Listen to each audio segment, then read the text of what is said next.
स्वागत है आप सभी का हमारे YouTube चैनल ज्ञान RBL में। दोस्तों, हम आपको बता दें कि हम न्यायिक निर्णय देख रहे थे, महत्वपूर्ण न्यायिक निर्णय के जो हमने पहले दोस्तों 75 प्लस हमने मतलब कि ट्रिक के माध्यम से बहुत ही शानदार तरीके से करा दिया था। आज दोस्तों ये उसकी अंतिम क्लास है जिसमें हम दोस्तों MCQ के फॉर्म में देख रहे हैं क्वेश्चन। देखिए, हमने बोला था कि 90 प्लस क्वेश्चन हो गए और हमने 4 वीडियो में 20-20 करके 80 देख चुके थे। आज इसकी अंतिम पार्ट है, ठीक है। तो आज हम शुरू करेंगे 81 से। उसके पहले मैं बता दूं कि मेरे साथियों, एक बार मेरे कहने पर अगर आप यूपीएससी तैयारी करें दोस्तों, मूल विधि क्लासेस कर लीजिए। दोस्तों ये रही मूल विधि क्लासेस, यहाँ जाइएगा आप प्लेलिस्ट में, देखिए जिसमें आपको दिक्कत है आप जाकर के कर लीजिएगा। यूपीएससी के लिए बहुत ही शानदार तरीके से करा रखा है, ठीक है। इसके अलावा दोस्तों स्टैटिक जीके कर लीजिए, ठीक है। बहुत अच्छे तरीके से करंट अफेयर दोस्तों कराया है यूपी का, वो कर सकते हैं। और ये रही यूपीएससी लेवल की दोस्तों क्या संविधान की क्लासेस, तो ये कर लीजिए दोस्तों, आपके बहुत अच्छे मार्क्स हो जाएंगे आपके एग्जाम में, ठीक है। देखिए मूल विधि हमने दहेज प्रतिषेध, सूचना का अधिकार, भ्रष्टाचार निवारक अधिनियम, है ना, NSA, SC ST एक्ट, पर्यावरण, सब कुछ कराया हुआ था करके आप देखिए ना एक बार, ठीक है। ये देखिए हमने जो महत्वपूर्ण न्यायिक निर्णय दोस्तों इनको ट्रिक के माध्यम से रटाया है, बहुत ही शानदार तरीके से, जाकर के आप देखिए एक बार, ठीक है। ये कर लीजिए दोस्तों। और मेरे साथ जो मैं पढ़ा रहा हूँ ये अपने इस ई बुक से पढ़ा रहा हूँ जो कि मात्र 25 रुपए में। इसमें सब कुछ आपको मिलेगा, जनहित याचिका के बारे में मिलेगा, महत्वपूर्ण न्यायिक निर्णय मिलेंगे, और इसके अलावा आपके जो यूपीएससी 2017 2021 में जो क्वेश्चन पूछे गए हैं उसके भी प्रश्न इसमें 100 के आसपास शामिल किए गए हैं। देखिए इस तरीके से जनहित याचिका के बारे में देखिए कहाँ पे कौन सा क्वेश्चन पूछा गया, ये मिलेगा, ठीक है। उसके बाद मेरे दोस्तों जनहित याचिका, फिर इसके बाद महत्वपूर्ण न्यायिक निर्णय हो जाएंगे, देख सकते हैं आप, ठीक है। फिर इसके बाद दोस्तों जो मैंने देखिए 176 महत्वपूर्ण न्यायिक निर्णय, फिर उसके बाद दोस्तों जो ये आपको मैं करा रहा हूँ ये मिल जाएंगे, ठीक है। चलिए शुरू करते हैं। तो सबका लिंक दोस्तों नीचे डिस्क्रिप्शन बॉक्स में दिया हुआ है। तो चलिए देखते हैं क्वेश्चन नंबर 81। क्या 81 नंबर क्वेश्चन क्या कहता है कि संविधान के अनुच्छेद मतलब कौन से अनुच्छेदों के तहत सर्वोच्च न्यायालय में और अनुच्छेद के तहत राज्य के उच्च न्यायालय में जनहित याचिका दायर की जा सकती है। दोस्तों मैंने कई बार आप सभी को बताया है कि देखिए अगर सर्वोच्च न्यायालय की बात करेंगे जनहित याचिका, तो अनुच्छेद 32 जिसे भीमराव अंबेडकर ने संविधान की आत्मा या फिर दोस्तों हृदय कहा था, और वहीं राज्य की बात करेंगे तो राज्य उच्च न्यायालय दोस्तों किसके तहत, अनुच्छेद 226 के तहत, ठीक है, रिट जारी करते हैं। तो 32 और 226, तो हमारा बी ऑप्शन आपको दिख रहा होगा दोस्तों, बिल्कुल राइट हो जाएगा। यानी आपको पता है कि संविधान के अनुच्छेद 32 के तहत सर्वोच्च न्यायालय में और अनुच्छेद 226 के तहत किसी भी राज्य के राज्य उच्च न्यायालय में दोस्तों जनहित याचिका दायर की जा सकती है। ये चीज आपको हमेशा याद रखना है, ठीक है। चलिए आगे देखते हैं। अगला क्वेश्चन क्या है कि किस जनहित याचिका मामले में न्यायालय ने सरकारी विभागों को यह निर्देश दिया था कि झोपड़पट्टियों को विस्तार को रोका जाए, रोकने के लिए समुचित कदम उठाया जाए और निवास योग्य परिवेश बनाया जाए। देखिए यूपीएससी में पूछा गया, हमने क्या बताया था कि झोपड़पट्टी से आपको अच्छी जगह कौन लाएगा, जो आपका मित्र होगा। कौन होगा, जो मित्र होगा, यानी कि अलमित्रा पटेल बनाम भारत संघ आपका बिल्कुल और बिल्कुल सही हो जाएगा, ठीक है। हमने बताया था ना कि जो मित्र होगा वही तो आपको झोपड़पट्टी से आगे देखना चाहेगा। तो झोपड़पट्टी विकास को रोकिए, समुचित कदम उठाएं, निवास योग्य परिवेश बनाएं, ठीक है। चलिए हमारा ए ऑप्शन बिल्कुल राइट होगा। अब आप बताइए परमानंद कटारा बनाम भारत संघ किसे था, तो दोस्तों परमानंद, परम आनंद कब नहीं आएगा, जब आप कटपीट के आएंगे, नहीं आपका एक्सीडेंट हो जाएगा। तो डॉक्टर का पहला कर्तव्य क्या होगा कि उसका बिना किसी फालतू बात करे उसका इलाज करे, जिससे जो एक्सीडेंट हुआ व्यक्ति हो बच सके, उसको परम आनंद आ सके, ठीक है।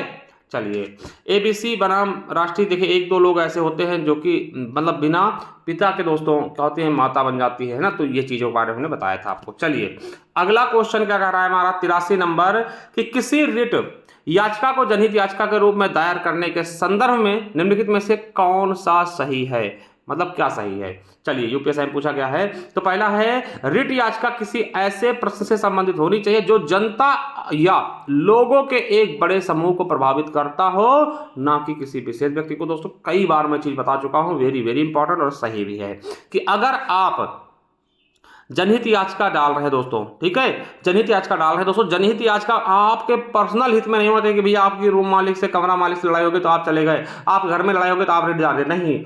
रिट जनहित याचिका तब जारी जाती है, जनहित याचिका जब डाला जाएगा तब दोस्तों बहुत बड़े समूह के लोगों को फायदा हो, उस याचिका से, जैसे आपने मान लो स्वच्छता के विरुद्ध डाल दिया, हाँ उससे पूरी जनता को फायदा होगा ना। तो इस तरह समझिए, पर्सनल चीज के लिए जनहित याचिका नहीं डाली जाती, ठीक है, समझ रहे हैं। और कोई भी व्यक्ति कहीं से भी डाल सकता है। मैं दोस्तों रायबरेली में बैठा हूं, मैं मुंबई के व्यक्ति को देख करके डाल सकता हूं, मतलब ये चीजें समझिए, ऐसा नहीं कि आप वहीं के हैं तभी आप डाल पाएंगे, ठीक है। दूसरा, केवल प्रभावित पीड़ित व्यक्ति ही याचिका डाल सकता है, बिल्कुल गलत है भैया। आपने बताया कोई भी व्यक्ति डाल सकता है, किसी भी व्यक्ति के लिए, है ना। आप पता नहीं कहाँ बैठे हैं, है ना, कहीं से भी बैठ के कहीं भी राज्य में हो रहे अत्याचारों के विरुद्ध आप याचिका डाल सकते हैं। यानी कि केवल और केवल दोस्तों आपका एक सही होगा कि कोई भी आप जनहित याचिका डालते हो वो सभी के हित में होना चाहिए, ना कि पर्सनल हित में। चलिए अगला है कि किसी याचिका के जरिए नसबंदी के लक्ष्य को हासिल करने के लिए राज्य सरकार द्वारा की गई धांधलियों को उजागर करने के उद्देश्य से आर्थिक मुआवजे, मरीजों की सुरक्षा के निर्देश, शल्य चिकित्सा के निर्देश आदि की मांग की गई। अब देखिए यहां पर आप याद करेंगे दोस्तों, नसबंदी, यानी नसबंदी, अगर आप सोचे खुद, अगर आप नसबंदी करवाने जा रहे हैं, आपको क्या होना चाहिए, डॉक्टर विश्वास होना चाहिए, ऐसा नहीं कहीं कुछ और कर दे। तो दोस्तों इसको हमने याद कराया था कि विश्वास, डॉक्टर विश्वास, है ना, देविका विश्वास बनाम भारत संघ, इनकी दोस्तों उस समय उजागर हुई थी जब जबरदस्ती नसबंदी कर दी जा रही थी और उसमें कई महिलाओं की मृत्यु हो जाती है, जिसके लिए दोस्तों गाइडलाइन जारी की जाती है कि इनको मुआवजा दीजिए, मरीजों की सुरक्षा, मतलब कि निर्देश दिए गए कि ये चीजें होनी चाहिए, और शल्य चिकित्साओं के निर्देश की मांग की गई थी। तो किसके द्वारा, देविका विश्वास। अगर विश्वास होगा तभी आप नसबंदी करवाएंगे, ठीक है। अलमित्रा हमने बताया झोपड़पट्टी हटाना, मित्र होगा वही श्रेया सिंघल। दोस्तों सिंघम क्या होता था कि IT एक्ट की धारा 66A को हटाने की बात की गई थी ना। तो हमारा डी ऑप्शन बिल्कुल और बिल्कुल राइट हो जाएगा। चलिए अगला है कि निम्नलिखित में से कौन सा एक जनहित याचिका दाखिल करने के संबंध से सही है। पहला है कि जनहित याचिका केवल एक राज्य या केंद्र सरकार या नगर निगम के अधिकारियों आदि के खिलाफ ही दायर की जा सकती है, ठीक है, सही बात है। दूसरा है दोस्तों कि निजी पक्ष को प्रतिवादी के रूप में संबंधित राज्य प्राधिकार को एक पक्ष बनाने के बाद जनहित याचिका में शामिल किया जा सकता है, दोस्तों बिल्कुल सही, ठीक है, दोनों। चलिए अगला है 86 नंबर का कह रहा है कि जनहित याचिका मामले पर न्यायाधीश के निर्णय के संबंध में निम्नलिखित में से कौन सा कथन सही है। देखिए पूछेगा यूपीएससी में, ठीक है। पहला है, एक जनहित याचिका के परिणाम स्वरूप अदालत ने घोषित किया कि रस्सियों से हथकड़ी लगाना और बांधना अमानवीय है और मानव अधिकारों का पूर्ण उल्लंघन। दोस्तों बिल्कुल सही है। आपको पता होगा प्रेम शंकर बनाम भारत संघ था दोस्तों, जिसमें कहा गया था, हमने समझा था ना कि प्रेम से ले चलो, कहा है आप हथकड़ी बांधो, यानी देखिए हथकड़ी नहीं लगाया जा सकता, ठीक है, यह अमानवीय है। हथकड़ी आपको लगाना है तो कोर्ट से ऑर्डर लेना। मान लो दोस्तों आपने कोई क्राइम किया कि नहीं किया, कैसे पहले सिद्ध हो जाएगा, आप उससे दोषी तरीके हथकड़ी लगा के ले जा रहे हैं ना, तो हथकड़ी के खिलाफ बिल्कुल सही बात है। दूसरा है, जनहित याचिका के फलस्वरूप अदालत ने फैसला सुनाया कि किसी भी मामले में असाधारण मामले को छोड़कर एक बच्चे को जेल नहीं भेजा सकता। दोस्तों बिल्कुल सही है, बच्चों को जेल नहीं भेजा जाएगा, मतलब अगर कुछ अलग तरीके का मामला नहीं हुआ तो, यानी कि दोनों आपको सही होंगे। बाल सुधार गृह इनके लिए होता है, ठीक है। चलिए आगे देखते हैं क्या कह रहा है कि किस जनहित याचिका मामले में अदालत ने पंचायतों में विशिष्ट कार्यालय के पदों के लिए 2 से अधिक जीवित बच्चों वाले व्यक्ति को अयोग्य ठहराएगा। दोस्तों हमने बताया था ना, जावेद भाई ने ज्यादा बच्चे पैदा कर लिए दोस्तों, अब उन्हें पंचायती चुनाव लड़ने नहीं दिया जा रहा, हमने समझा था ना, याद रखिएगा, ठीक है। MC मेहता, दोस्तों मेहता जी कैसे हैं, पर्यावरण के बहुत हितैषी है, तो पर्यावरण के खिलाफ। परमानंद करारा हमने बताया था, रोड में एक्सीडेंट होता है किसी व्यक्ति को, डॉक्टर का कर्तव्य होगा पहले उसका इलाज करे। विशाखा गाइडलाइन दोस्तों महिलाओं के लिए दोस्तों गाइडलाइन जारी की थी पहली बार, ठीक है।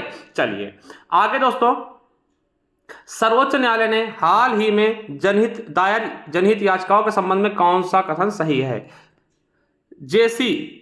क्या दोस्तों, JC सेठ और GL टंडन जनहित याचिकाओं को अदालत ने स्वीकार किया और सरकार से स्कूलों में योग को अनिवार्य करने को कहा। जी नहीं।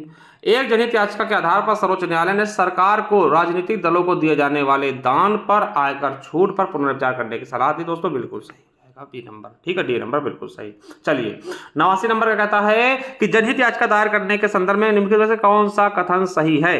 पहला है, क्या है पहला, कि जनहित याचिका उच्च न्यायालय में दायर की जाती है तो उसकी 2 प्रतिलिपियां दर्ज करानी होती है। दोस्तों बिल्कुल सही। ठीक है, अगला है कि यदि जनहित याचिका उच्चतम न्यायालय में दायर की जाए इसकी 5 प्रतियां दर्ज करानी पड़ेगी। बिल्कुल सही दोस्तों, आपका बिल्कुल सही। अगर आप उच्च न्यायालय में देते 2 प्रतियां और अगर उच्चतम न्यायालय में देते तो 5 प्रतियां। चलिए अगला है लोकहितवाद दायर किया जा सकता है दोस्तों किसके द्वारा। तो दोस्तों लोकहितवाद यानी कि जिसको हम जनहित याचिका कहते हैं, PIL कहते हैं, बात वही है।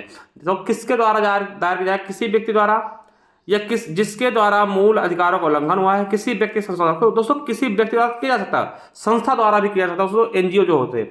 तो किसी व्यक्ति या संस्था द्वारा, पहले आप इसीलिए कहते हैं दोस्तों पहले आपको पूरा ऑप्शन पढ़ना होगा। किसी व्यक्ति द्वारा बिल्कुल सही, मगर दोस्तों संस्था भी होगा। ठीक है, तो हमारा सी ऑप्शन बिल्कुल राइट हो जाएगा, किसी भी व्यक्ति और संस्था के द्वारा। चलिए अगला है कि सर्वोच्च न्यायालय ने के मामले में मासिक धर्म के आधार पर महिलाओं के सामाजिक बहिष्कार के मुद्दे पर चर्चा की थी दोस्तों भारतीय युवा वकीलों का संघ बनाम केरल राज्य के मामले में। ठीक है, तो दोस्तों हमारा ए ऑप्शन बिल्कुल सही हो जाएगा दोस्तों, और आपके ये 91 प्रश्न पूरे हो चुके हैं। ठीक है, मैं तो यही कहूँगा दोस्तों आप हमारे ज्ञान RBL ऐप पे जाएं, बहुत सारी ई बुक्स है, जैसे आपका ये दोस्तों आपके स्टैटिक जीके का है 99 रुपीज़ का, UPSI यूपी पुलिस के लिए एकदम बेहतरीन दोस्तों, इतने सारे चैप्टर देख सकते हैं।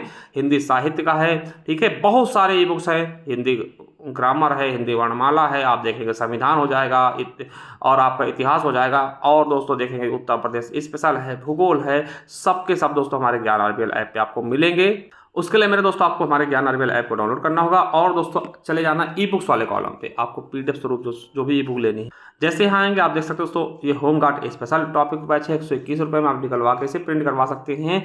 उसी तरीके से दोस्तों UPSI के लिए मूल विधि की दोस्तों 125 रुपये का पूरा है दोस्तों। ठीक है, करंट अफेयर मिल जाएगा मात्र 25 रुपये पूरे 2025 का। ठीक है, जनहित याचिका दोस्तों मात्र 25 रुपये में। ठीक, कंप्यूटर की ई बुक 80 रुपये में, हिंदी के दोस्तों मिल जाएंगे। इसके अलावा उत्तर प्रदेश स्पेशल है 50 रुपये का दोस्तों ले सकते हैं, UPSSC सभी एग्जाम्स के लिए। ये आपका स्टैटिक जीके 99 रुपीज़ का है, संपूर्ण इतिहास हो गया, संपूर्ण भूगोल हो गया, संपूर्ण संविधान हो गया। तो जाइए, जो भी चाहिए लिंक नीचे डिस्क्रिप्शन बॉक्स में दिया हुआ है, जाकर के डाउनलोड करिए, परचेस करिए। थैंक यू, धन्यवाद, मिलते हैं नेक्स्ट वीडियो, तक ले जय हिंद जय भारत।